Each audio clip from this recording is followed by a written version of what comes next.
There will never ever be an XXL freshman class like 2016. Is the title a bold statement? Well, yes and no. To say the Cypher was amazing is an understatement. The vibe, the energy, the bamboozlement of colorful hair, the iconic gray wall, the sorry-ass beat, everything about this 5-minute video was iconic. For many, people associate this time as the best year of their life. This moment was a glimpse into the history of music in 2016 and how much it meant to them. To best summarize how this Cypher and class felt, it would be something like this.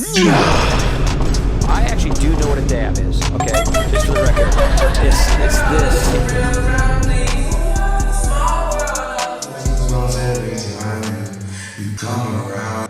Arguably the greatest XXL lineup of all time. You had Lil Yachty, Kodak Black, Lil Uzi Vert, Lil Dicky, Dave East, Denzel Curry, Desiigner, and G Herbo. All of them probably didn't know at the time that they would provide the most iconic cyphers, which you could argue that it still hasn't been topped by the later cyphers ever since it dropped, views-wise. This moment was a turning point for each of their careers because just making it to the XXL Freshman list class at the time solidified their position as the best rappers in the game. As of now, XXL has since turned into a laughingstock since the list has quote-unquote gotten worse basically every year. Okay, I'm gonna remove the quote-unquote. It has gotten worse every year. God damn, I feel like the man. Freshman of the year, I woke up like the man. But she gon' get money, let's go. We got the money, say it, sorry. What he say? Cause my eyes switching, that mean there's somebody talking.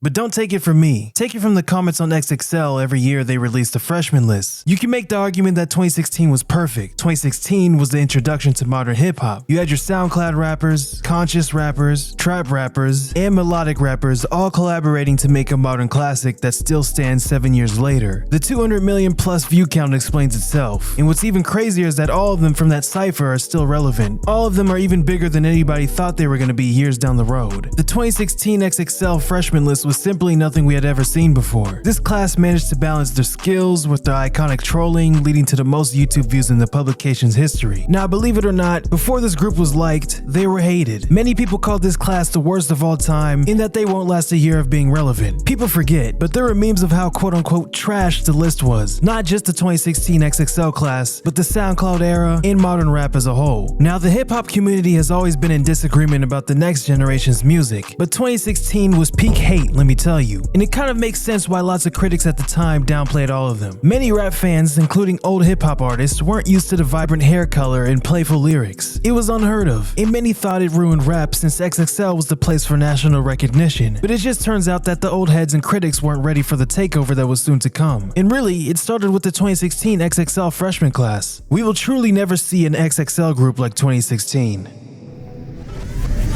Stand as still as you can and look like a mannequin. It's the latest craze to take a revolutionary smartphone game or a potentially lethal fad. The clown sightings are happening across the country, and it's no laughing matter. I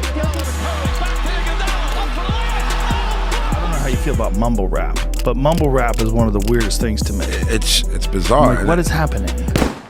It felt like 2016 was the last year before social media consumed us and it became part of our lives. Many people from my generation say that this year was the best, but I think it's generally people getting high off that nostalgia. Not to say it wasn't a good year, but I think people forget how weird 2016 really was. Politics-wise, you had the whole nation surprised that a whole celebrity businessman won the presidency. The most popular dance was the dab and quickly became cringe. TikTok was called Musical.ly, iconic titans passing away, rest in peace to all of them. On the music side of things, specifically hip-hop, classic albums released in this time period. Streaming services were taking over as they surpassed physical sales as the largest revenue stream for the music industry. This is how most of the 2016 XXL members were found, through streaming services, specifically SoundCloud. SoundCloud was a major platform for hip-hop artists in 2016. The platform's unique format, which allowed artists to share their music for free, gave up-and-coming rappers a way to reach a large audience without signing with a major label. In addition to giving artists a platform to share their music, SoundCloud also helped to break new trends in hip-hop. For example, the platform was instrumental in the rise of the SoundCloud rap genre, which is characterized by its dark, underproduced, trap-inspired beats and auto-tuned vocals. Some of the biggest hip-hop stars of today got their start on SoundCloud. For example, Lil Uzi, who's the most streamed artist on SoundCloud in 2016, released his breakout single Money Longer on the platform.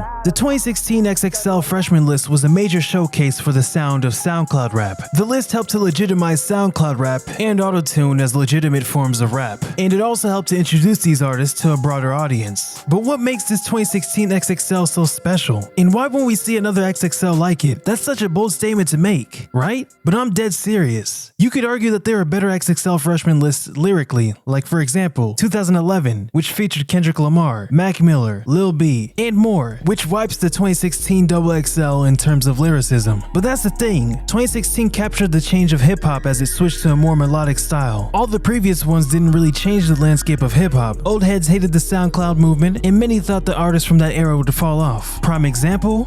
Put another beat on, shit. Nah, because all I got is old man beats and you're not built for Hey, that. listen. It's gonna be a lot of young guys coming up here and they ain't gonna want to rap on that. I'm trying to tell you, it's changing. Yo, look, but as I've seen with all you little young motherfuckers that think you nice. Yeah. He is pretty nice. You nice. Yeah, I'm good. Y'all get to like 27, 28, and y'all niggas get to struggling and y'all be trying to come back tell you and find what, that sound. I ain't gonna struggle, bro. All right, we're gonna see. We gonna see. Oh, you gonna learn. And guess what? I'm gonna be here. Yeah. It's gonna be totally different too. Not only was this era the SoundCloud era, this was also the time when mumble rap was used to label the melodic rappers. The term implies a mumbling or unclear vocal delivery by artists and has been used to describe rappers who do not share the genre's traditional emphasis on meaningful lyricism. And you know, at the time, people weren't ready for it, hence why you have people like Snoop Dogg saying this. I don't know who created it, if it was Future or Migos, but all them niggas sound the same. I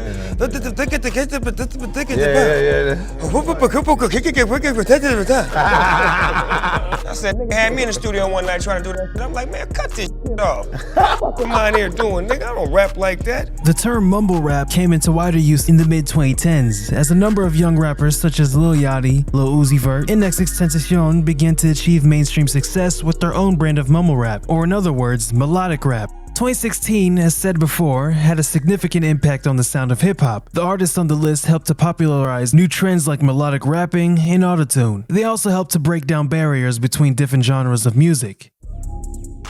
The 2016 class takes you back to a time, man. Every time I rewatch the Cyphers, it just takes me back to the days I associated it with. For me, it was the middle school days. Not having to worry about doing adult things, friends bumping music on the school bus back home. Them teenage years, man. We don't know what we got till it's gone. Crazy how this Cypher can bring a whole wave of 2016 nostalgia for me. But the 2016 XXL Freshman list was not just the peak of XXL, it can also be seen as the downfall of XXL as a whole. After the 2016 XXL list, it seems as if they're trying to chase that same high again. First of all, let me point this out. In the years since the 2016 class, XXL has continued to feature some of the most promising new artists in the game. The 2017 class with XXXTentacion and Playboi Carti, the 2018 class with JID, Ski, and Trippie Redd, and many, many more. Of course, no one can ever recreate the magic of the 2016 class, that's a league of its own. But the problem as seen by many is that the XXL list has become more of a popularity contest. The music industry is constantly evolving, or de-evolving, whatever. And the landscape has significantly shifted since 2016. Streaming platforms, social media, and digital marketing have transformed the way artists gain exposure and build fan bases. As a result, the notion of a freshman class might not hold the same weight or relevance as it did back in like 2012 or 2016. The list seems to have lost its sense of purpose and core value over the past few years as they failed to evolve with the times. In the early days, the XXL Freshman list was a way to showcase underground talent that was not getting mainstream attention. However, in recent years, the list has become more focused on commercial success. This has led to the inclusion of rappers who are not necessarily the most talented or innovative, but who have a large following on social media. In the early years, being named to the list was a major career boost for up-and-coming rappers. It was a badge of honor to many. Even Big Sean made a song in 2021 dedicated to the XXL when he made it in the list in 2010. As said before, there are now many other ways for rappers to get exposure, such as social media and streaming services. As a result, the XXL Freshman list is no longer seen as a reliable indicator of talent or a launch pad for new careers. The decline of the XXL Freshman list is a symptom of a larger problem in the hip-hop industry. I definitely think a decrease in quality is a contributing factor, but not a main factor. The shift in hip-hop's culture and sound is the main reason I think XXL fails. The youth, in general, do not know what XXL is and don't care what it is. They need to shift their marketing more toward teens, in my opinion. Now, the XXL is obviously looked at as a joke.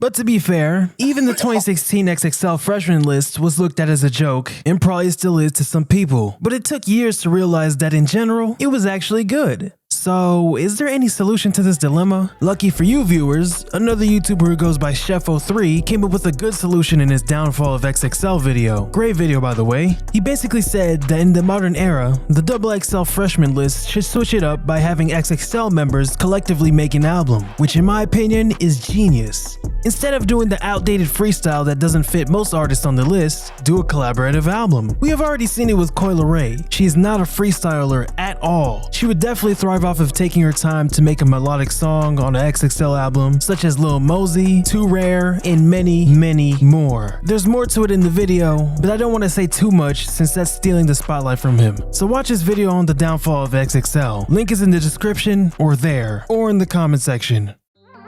This video is kinda all over the place, since this video was initially a retrospective look into the 2016 XXL Freshman list. But since I'm talking about the XXL, there's no way I can't not talk about the obvious fall of XXL. It's not dead by any means, but the formula they've been using since the early 2010s, which is the freestyles, is arguably outdated for the newer generation. Now, I get it, XXL can't really stray away from that because that's what makes XXL XXL. But it feels like they're trying to catch the same high from 2016. And hey, I get it. If it ain't broke, don't fix it. But in this case, it's broke. Fix it. Fix it now. This goes back to the title of the video. We will truly never see an XXL freshman class like 2016. The sheer cultural impact of the class alone is crazy. The 2016 class helped to define a new era of hip-hop, and their music and style had a major impact on the culture. The class's use of social media and streaming platforms helped to break down barriers and reach a broader audience. And their music helped to usher in a new wave of hip-hop that was more experimental and boundary pushing. That is why I think we will never ever see another XXL like 2016.